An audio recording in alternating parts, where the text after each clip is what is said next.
Good evening. We're going from Parshas Shlach to Parshas Korach. And the question is, after all of the miracles that took place during the Exodus, how is it possible that Klal Yisrael, that the people, would abandon Moshe? After all, he had taken them out through miracles. God appears to them on Mount Sinai, talking to Moshe, not to anyone else. God's cloud appears on the top of the tent of Moshe when God communicates with Moshe. How is it possible that the children of Israel should follow people who opposed Moshe? So the answer goes to the core of human nature. We always suspect individuals with ulterior motives. We also look at externalities. Now imagine somebody like Moshe to come today, and he presents himself as the man of God, the ultimate lawgiver.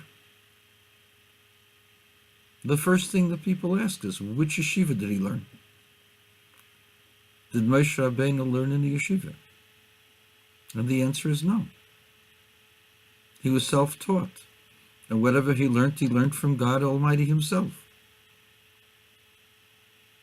In his youth, he was taught by his father, Amram, but hardly anybody knew about him ever since he left 68 years earlier. Imagine somebody like that coming to Israel or to America and saying that he was the authority of Torah. Oh, he never learned in Lakewood or Mir, Gateshead, Slobodka. He doesn't even have a shtreimel. A Chassidim would not accept him at all.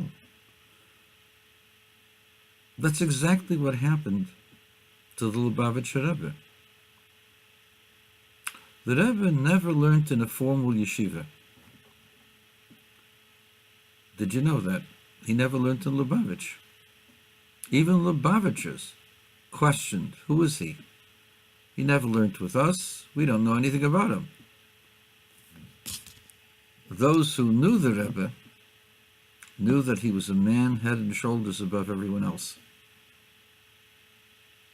But from the distance, he had a fedora, not a shtreimel, not even a sameter hat, not even an upturned hat. He wore his brim down, which, by the way, is more consistent with halacha of Shabbos. Those that are familiar with the laws of Shabbos know that a brim that goes up is more than a handbreadth wide. A handbreadth and more wide is a problem.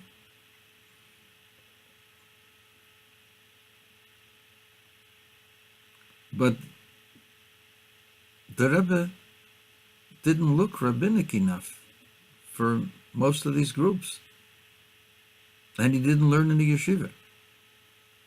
And he was demanding stuff that people couldn't understand. Taking boys away from learning that they should go put on tefillin with people. Never mind that they would do so on Friday afternoon when most of the yeshiva world was in Bat Yam bathing. How do I know? Because I was there. I used to go also before Mitzvah tefillin. So people tell me and write to me, that the majority of the Gedolim were against the Rebbe. Why? He didn't wear a shtreimel, didn't have white socks. He had a fedora. He was too good looking.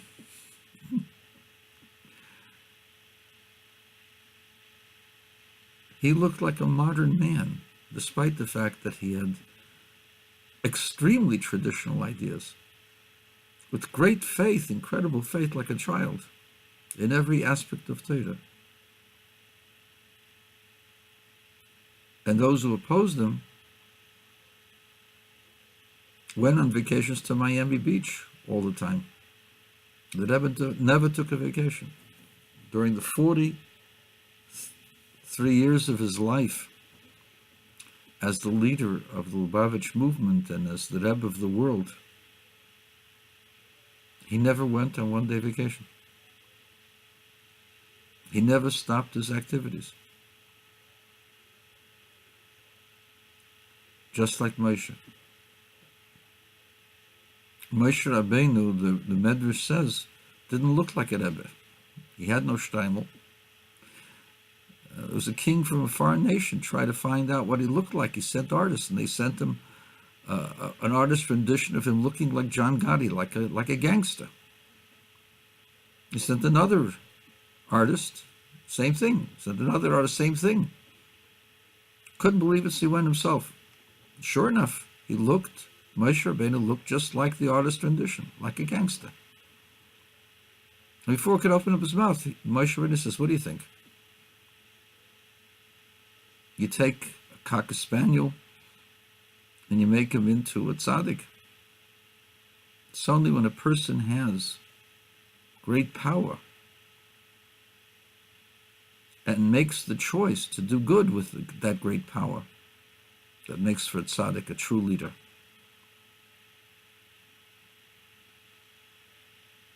And that's why, when he was opposed by people who looked more religious than him, who claimed that he wasn't religious enough.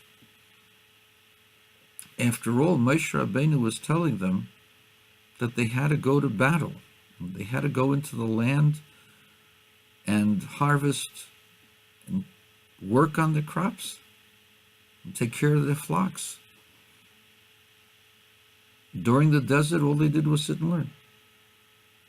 It was the longest period and the longest percentage of people on a kelo in the history of the Jewish people.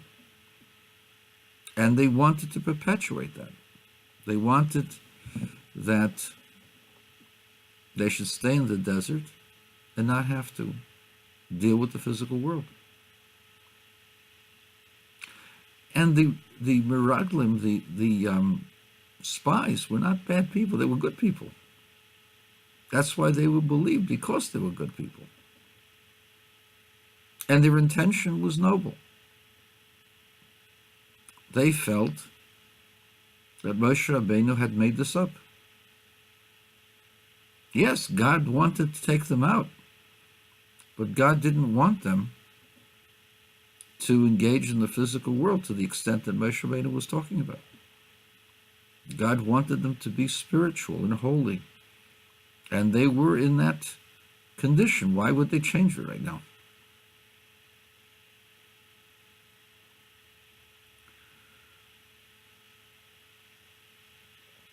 You have a situation where it appears that you cannot function. The spies said that the land was too difficult for us to fight for. It didn't mean that God couldn't do it. It meant, though, that if you're dealing with people who had just been slaves, and they have to fight 32 different kingdoms, those kingdoms would be too difficult for the slaves to win. If Moshe Rabbeinu was saying, okay, God will fight for you, it's a different story. It's not what he said. He said, go spy out the place. Deal with it naturally. How can we deal with it naturally, they said. We're not ready. We don't have the background. We don't have the expertise in war. We're going to be fighting thugs with yeshiva boys. That's unfair.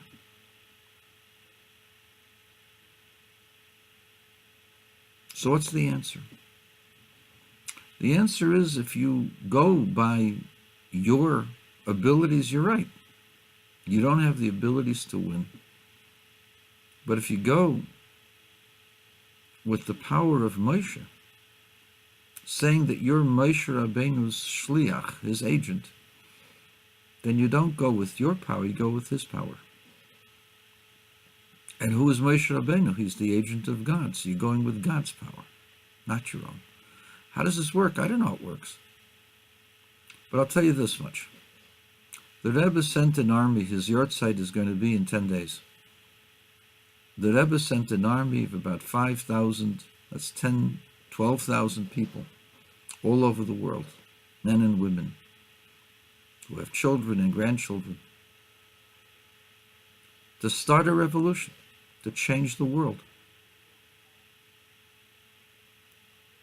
And who did he send? He sent people who couldn't read or write the language in the country that they were going to, even if they were in America. Most of them were graduates of a place called Olei Torah, where they learned no reading, writing, arithmetic. They could barely sign their names in English. And if you asked them the difference between a Democrat and a Republican, they would just look at you. And these kids were supposed to take over the world and change the world. How's it possible? The answer is, they weren't going with their power, they're going with the power of the Torah embodied through the Moshe Rabbeinu of this generation, the Rebbe. And some of you people say, but the Rebbe was opposed by so many Gedolim. So was Moshe. There were 10 Gedolim that signed a Kol Korah saying that Moshe Rabbeinu is out of whack, that what he wants is no good for the people of Israel. And then the next phase, this week's portion, Korach does the same thing, but this time he gets 250 Streimlach with payas and long beards, saying that Moshe Rabbeinu is all wet. Now, what do you think the people thought? All the Gedolim are against Moshe. All the White Sox, all the Rosh Yeshivas. But you know what? When Moshe Rabbeinu is on one side, there isn't anybody else. Reminds me of the following story that I heard from Yochanan Gerari. He decided to go to try to get elected as the rabbi of Cholon.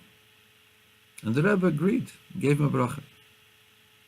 The one he was up against was a well-known political rabbinic activist who had the support of every single Rebbe in Rosh Yeshiva. And it was on all of the newspapers. And this man, Rabbi Yochanan Gerari, could barely speak Hebrew. He spoke Hebrew with an American accent. He had the Rebbe's bracha. And he won. Just like Moshe always did. Moshe won. Those who go with their own power are destined to fail. Those who go with the power of Moses, they succeed.